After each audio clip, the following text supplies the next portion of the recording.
कर कोनो ला झंडराए कर कुछु चीज के कमती होही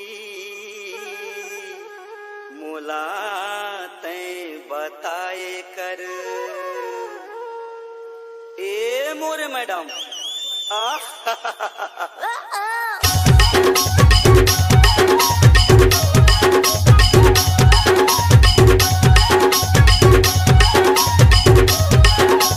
डीजे सुखदेन सुखदेन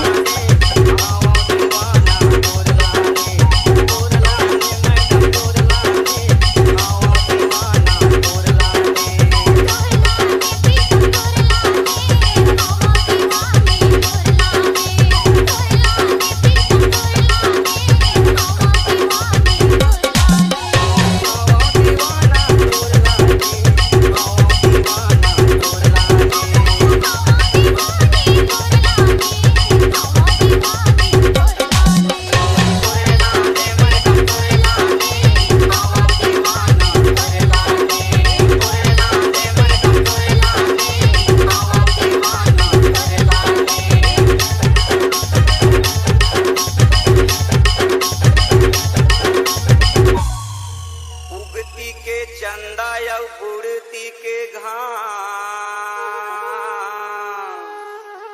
तुर कारण संगवारी पिरोही हो गे हम बदनाम। ए मोरे मैडम तोर लाने मैडम तोर लाने आवा दीवाना तोर लाने मैडम तोर लाने आवा दीवाना तोर लाने।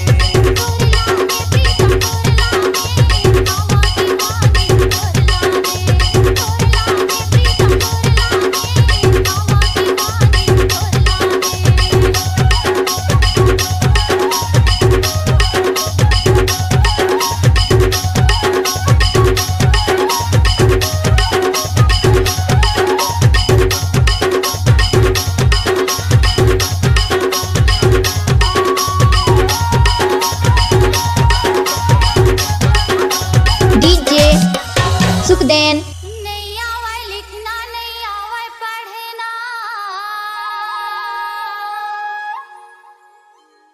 नहीं आवे लिखना नहीं आवे पढ़ना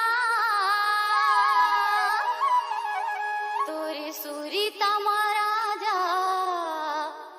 राजा खन कथे कंगना। ए मोरे राजा